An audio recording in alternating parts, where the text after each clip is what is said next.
I have beaten Mario and Luigi Brothership, and I have to say, after my nearly 50-hour playtime in this game, this might be the best Mario RPG that we've ever gotten, which is something I was not expecting to say going into this game. I was excited for it, the trailers looked very good, but I think people are going to be very happy when they get their hands on this game, because it is an absolute treat if you are a fan of Mario and Luigi, if you like Paper Mario, Mario RPG, like it is a fantastic Mario RPG through and through. So today we're going to be talking about my experience playing the game, of course without spoilers, as you all know. Let's get into it. Alright, now before I start talking in depth about Brothership, I do want to say, quick little disclaimer here. I have not beaten every Mario and Luigi game. I have not felt the, 8-year wait since Paper Jam like a lot of you probably have. I have only beaten one Mario and Luigi game, and that is Superstar Saga. However, I grew up playing Bowser's Inside Story. I played Dream Team as well, and then of course I also really enjoy Paper Mario. And I loved last year's Super Mario RPG remake. That was the first time I played that as well. But overall, I would say I'm not as hardcore as a lot of Mario RPG fans are. I know a lot of Mario RPG fans take this stuff very seriously. So I just want to add that so you know, like, my experience with this franchise as a whole. I've only finished Superstar Saga, and I've played, like I said, Bowser's Inside Story and Dream Team. And I really enjoyed what I played of all of those games. Superstar Saga being the only one I finished because I played it earlier this year to catch up for Brothership a little bit, and I really enjoyed that game. So I was excited going into Brothership. I knew it looked very good. I was a little worried because we didn't know who was making it. Now we know it's done by Acquire, who co-developed Octopath Traveler, and I believe a lot of former Alpha Dream staff have gone to Nintendo as well as Acquire, so you definitely feel that DNA. That is the first thing I will say. As someone with a little bit more limited experience in this franchise, this feels like Mario and Luigi Never Left. Like, this feels like exactly what you want to see as the next game after Paper Jam, or if you don't like Paper Jam, maybe after Dream Team. This is such a creative game with such great combat, with such great characters. I think the story out of every Mario RPG I played between Mario and Luigi and Paper Mario and Super, right? I think this has the best story. I'll say that right off the bat. I think the story in this game is fantastic. The main villain, Zocket, is fantastic. The entire theming of this game. So you are transported to the land or the world of Concordia, and the entire gimmick here is that there's all these islands that have been separated apart. They're supposed to be together, but they got separated, and throughout the game, Mario and Luigi have to reconnect them to your main ship-shaped island. So you end up having this ship that you're sailing around the seas like a Wind Waker kind of thing, but then you have all of these other islands that you're slowly connecting and kind of gathering throughout your adventure, and this entire structure is just really good. It feels good to be going on like a seafaring adventure as Mario and Luigi, but also having this island structure just adds like so much variety in the locations you're going. You can have an island that is your standard Mario Ice world or whatever. You can have an island that is your Mario Desert world, but then you have this island that is, a business island, and there's like office buildings and stuff, which is really cool. Brothership has a great cast of characters. I'm not sure if I like it more than like the whole bean thing going on with Superstar Saga, or even like just how good Mallow and Gino are in Super Mario RPG, but basically you have the Concordians as well as the Wattanists, and the entire theme of this game is these electrical little outlet creatures, and you also have Snoutlet as well, who's your main companion in this game, replacing Starlo from the previous games in the series, although Starlo does appear in this game as we saw in the trailers in a different role, but Starlo is there for Mario and Luigi hardcore fans. I like this group of characters. There's a lot of really cool specific named ones that you meet throughout the story that you become more acquainted with. There's this group of kids called Idol, and they're like this little rascal group of characters that are kind of on your ship-shaped island throughout your adventure, and they're fun. There's other characters, obviously, that I won't spoil. Of course, you have Connie, who is kind of like your main story-focused character throughout this adventure. Connie is a Watanist who is trying to bring back Concordia all together and kind of reconnect everything. So she's kind of there as like the character from Concordia that like is kind of like your lens into everything else going on. She has a little bit more of a backstory. But then you also have Snoutlet, who is a great little companion as well. I like Snoutlet a lot. I'm not sure if I like Snoutlet more than Starlo, but Snoutlet's good. I won't go too in depth, but I think Peach and Bowser's inclusion in this game is done pretty well. Bowser a little less so. I think Bowser could have had a little bit more screen time, but that's fine. And then Peach as well. I enjoyed what Peach had going on in this game. And then Mario and Luigi themselves. I was, it's always surprising to come into a Mario game and like actually be surprised by like how much they characterize Mario and Luigi. I was thinking this while I played the game, and then after I rolled credits, Brothership might have like the most emotive and like animated rendition of Mario and Luigi we've ever seen, and that's a lot due in part to the amazing visuals in this game. This nice cel-shaded look really allows the characters to be more expressive and kind of just, be goofballs. That's what you come to expect with the Mario and Luigi series. You see these characters being really goofy, and this new art style that I love, by the way. I love the cel-shaded look for this. This art style really helps elevate that to a whole nother level. You know, playing Superstar Saga earlier this year, seeing the other Mario and Luigi games, and yeah, I mean, they can do a lot with 2D sprites, but with this new art style, with the animation they have on display here, I think this might be one of the best Mario games as a whole in terms of, like, production value, almost, in terms of, like, the cutscenes you get, how animated they are, even the voice acting from Kevin Afghani. This is his first time doing the voices in a Mario and Luigi game, and he does a great job there. There are some weird instances where, like, I won't say what character, but, like, you hear Mario and Luigi, and they have all new voice lines for this game, but then you hear, like, another character, another Mario character, who didn't get new voice lines, and you hear it throughout the game constantly, and it's just, like, it's a little weird, you know, that they didn't also update that. So we're in this weird in-between period for Nintendo where Mario and Luigi are getting new voice lines, but then other characters aren't. So I hope moving forward, we can maybe kind of just update everything and not just keep reusing voice lines from, like, the early 2000s for certain characters. But yeah, I think the production value here is fantastic. I think this game looks beautiful. The cutscenes are just... I'm struggling to think of another Mario game, be it a 3D Mario game, be it a Mario RPG, be it any type of Mario game that has cutscenes as good as Brothership. I'm really stumped on that. I really think that Brothership might be the best game in the entire Mario series in that regard. Because I was just, you know, grinning cheek to cheek anytime a proper cutscene played and getting to just kind of sit back and watch everything unfold. Because it's unlike anything we really get to see from most Mario games. I will say, playing in a pre-release period, I'm not sure if they're going to release a day one patch for this game. Early on, like first 5-10 hours, I was experiencing quite a bit of hitching, like quite a bit of frame drops. Not like super consistently.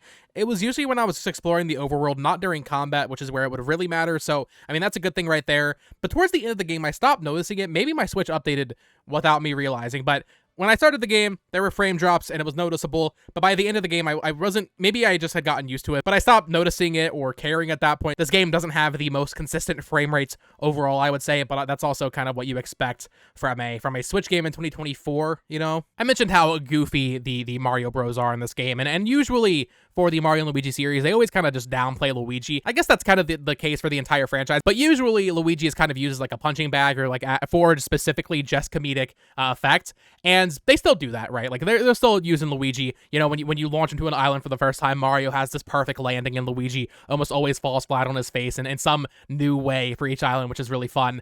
But they have this new feature called Luigi Logic, which I really like, actually. So basically, while you're exploring the overworld, doing your thing, right, solving puzzles, every once in a while, Luigi will get a glimmer of inspiration, basically, and he'll kind of help you figure out what to do. And what I like about this is a lot of the time, it's really simple stuff. You know, in video games when like you're in a hallway and there's like furniture blocking it or something, right? And it's like, well, why can't Jill Valentine in Resident Evil just jump over that, right? It's moments like that, and then Luigi just kind of does the thing that we're all thinking. It's like, oh, Luigi can just like squeeze through these bars or something. Like, obviously he can do that. So there's a lot of funny moments like that. But then you also have the Luigi logic being used in combat for the boss battles, which add this whole dynamic layer to the boss fights. Some of them I think are a little hit or miss, but overall I would say most of them are hits and that they're really fun and to use. Some of them completely change the way you're fighting a boss, right? And they almost function as like a special kind of unique bros attack, because it will usually have Mario and Luigi involved in these bros moves that will, you know, do some more massive damage to a boss. And let's talk about the combat. So I had been watching the trailers for this game, but I wasn't like analyzing them or anything. In past Mario and Luigi games, if you attacked with Mario, Luigi wouldn't be involved. If you wanted to attack an enemy with a hammer as Mario would just do the hammer swing, and that would be it. You would time your A button press to make, you know, the most damage happen, and that was it. In this game, no matter what you're doing, if you are attacking with a jump, with your hammer, or if you're doing a bros attack, which we'll talk about in just a second, both brothers are involved. And it makes combat in this game so much more engaging than even Superstar Saga or the later games that have, you know, the badges, right? I was surprised by how engaged I was by Superstar Saga. You know, I love Super Mario RPG and like Paper Mario 64, but those games mechanically are pretty basic. Superstar Saga, I was surprised for a GBA game how much more in-depth it is. This obviously, you know, going from the first game in the series to the last game back to back, this is way more involved than even that. But having it be that both Mario and Luigi, when you're just doing a hammer swing, you know, you'll wind up your hammer swing, then Luigi will come in and kind of wind up his, and you have to press the B button to get the excellent rating on this attack and do more damage. Having every attack involve both brothers makes combat in this game, even against regular mobs, just so much more engaging and so much more exciting and so much more dynamic and so much more fun, to the point where I think I can safely say that out of every Mario RPG game I played, between every different Mario RPG subseries, this has the most fun combat. I honestly feel very, very confident in saying that. And then, yeah, beyond the normal attacks, you still have your bros attacks, and these are, as you would expect, there's still 5 for each brother. I think I maybe would have expected a little bit more. I think 5 has been kind of the standard for the series for a while now, but these are obviously more dynamic than they were before because it's this new art style, new engine. You know, it's all 3D and everything, so they're a lot more exciting getting to see them. You have like the red shell attack or the green shell attack, where the green shell attack will target multiple enemies, the red shell will target one and do even more damage. Then you have more later down the line that I won't get into because I don't want to spoil it for you, but they get increasingly more exciting to use, and they, of course, do more damage, and these are just a lot of fun to use. Now, instead of the badge system that you see in the prior Mario and Luigi games, Brothership introduces the battle plug system, and I love this. I think this adds so much variety to your gameplay that it's not even funny, man. Like, they really cooked with this system, in my opinion. So the way it works is, starting out, pretty early on, you'll only have a slot for one plug, and as you go throughout the game, kind of reconnecting the islands, you'll eventually get more of these, up to the point where you have 5 battle plugs active at once, and these have a wide range of effect. So, for example, one of them might be the auto mushroom battle plug, where if you get low on health, Mario will automatically use a mushroom from your inventory. So there are a ton of recovery type battle plugs that will make your life a lot easier, when you're getting status ailments that make it so that Luigi can't do a bros attack or something. You can have a battle plug that will automatically recover him from that status ailment, for example. But then you also, of course, have defensive and offensive ones. The offensive ones are fantastic. Nothing like super crazy, right? But you have one where you like get an extra jump, for example, and you have to do your button press an extra time and do even more damage that way. But then you have some that make this kaboom effect that will affect surrounding enemies. So if you hit one enemy with your hammer, the kaboom effect will hit everybody else. But then you also have like the spike ball battle plug that makes it so when an enemy takes damage, a bunch of spike balls will fall on them and doing even more damage. So you can really find great creative ways to combine these. So if you combine the kaboom battle plug, which damages every enemy on screen when you do a basic attack, with the spike ball battle plug, you'll end up doing just way more damage and getting these pretty crazy combos, which are just very satisfying. You also have defensive ones that are pretty basic. Some of them will just make countering easier, right? So when an enemy attacks in this game, you'll be able to jump for a little bit longer, kind of do like a Yoshi flutter jump kind of thing. Or your hammer will get bigger when you have to bat a green shell back or something, right? So you have easier counters, you have a damage shield that just makes you take less damage, stuff like that. And I just think overall the battle plug system is really fun. They also make it so that these have to recharge. So after you use a battle plug, each one has a different set amount of uses. They will just need to recharge, and the way they recharge is just you doing more turns in other battles. At first, I thought this might be annoying. However, I think it really is a nice way to incentivize you trying different strategies and using other different types of battle plugs. And there's just so many good ones that it never really became an issue.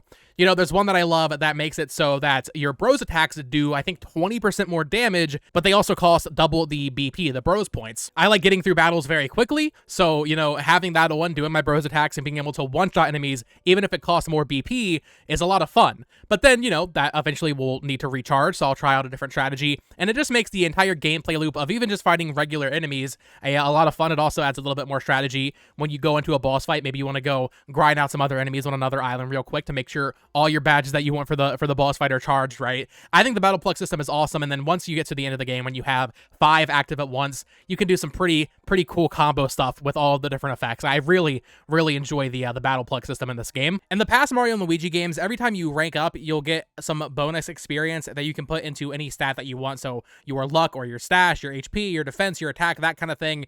In this game, it works a little bit differently, where you only get a bonus, I want to say every 8 or so levels, something like that. But in this case, it's a much more significant bonus, and you kind of have to make a choice.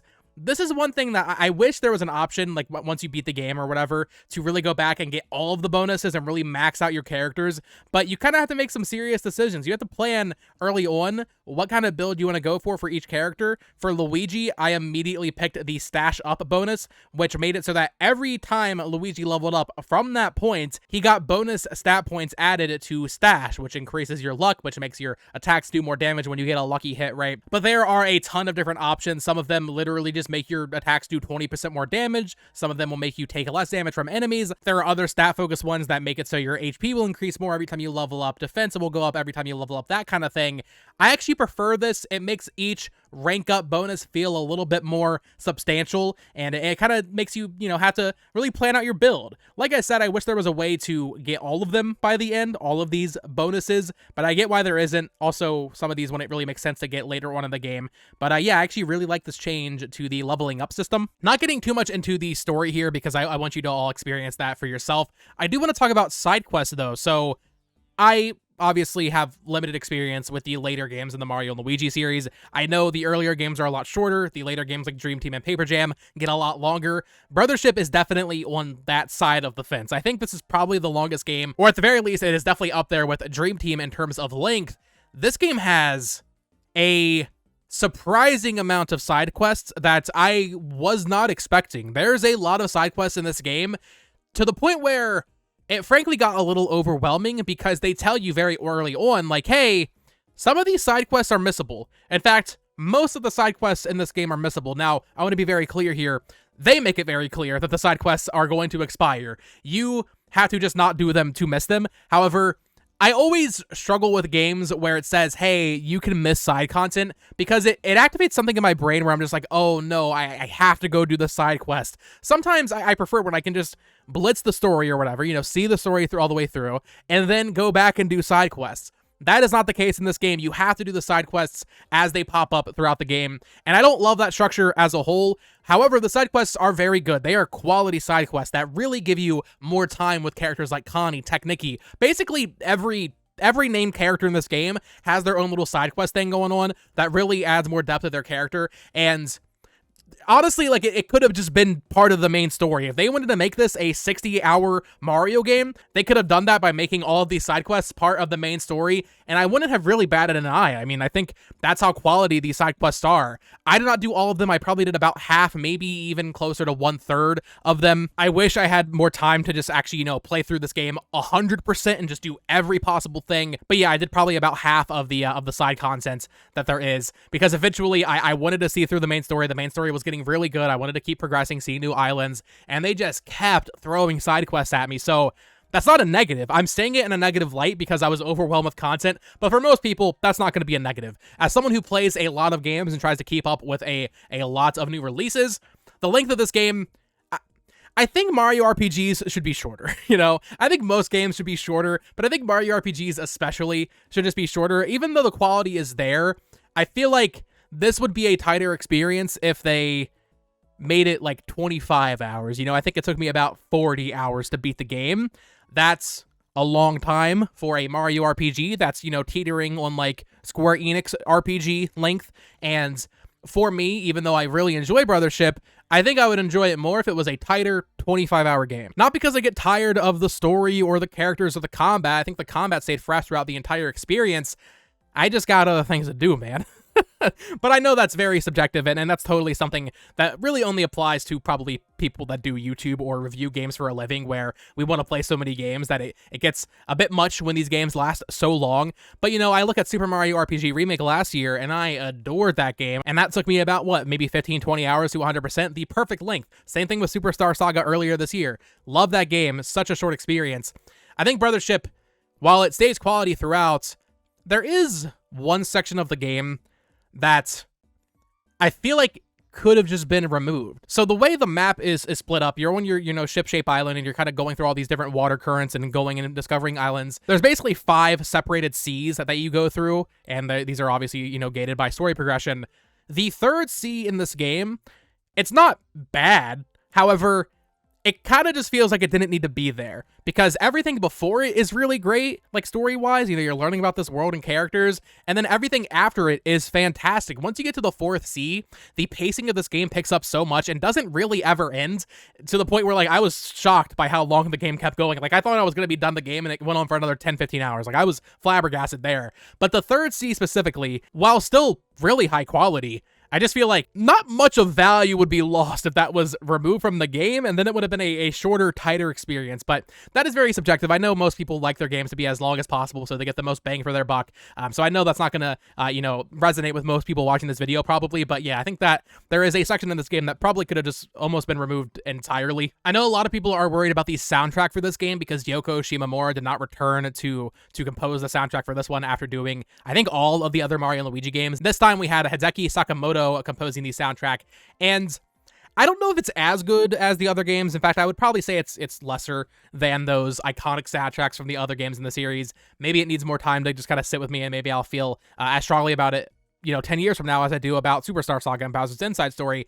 But the soundtrack here is very good. Sakamoto has, experience with the Pokemon Mystery Dungeon games, Bomberman. I would say if you're worried about the soundtrack, I mean, I don't think it's quite as good as the other games in the series, but it's not bad by any stretch of the imagination. There are some genuine bangers in the soundtrack. The main battle theme is awesome. I really, really love the main battle theme as well. So, I think the soundtrack is pretty good. And overall, I really enjoyed Mario and Luigi Brothership.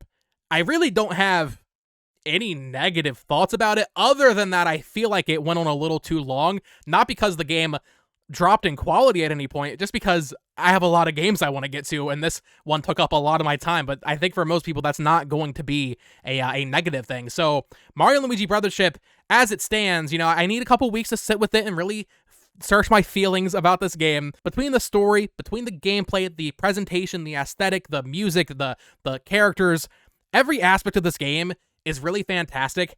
And like I said, I need to sit with it for a little bit, but I think there is a real shot at this being the best game Nintendo released this year. I'm sure for a lot of people watching this video, it'll come down between this and Echoes of Wisdom. For me, it's between Brothership and Famicom Detective Club. That's a very different type of game. It reviewed much worse, I think, across the board by most outlets because it is a visual novel, but I love Famicom Detective Club. But I think it's clear to me after finishing this game that Mario and Luigi Brothership is the highest quality game Nintendo has released in 2024, and I really do think it has a chance at being a lot of people's favorite Mario RPG game.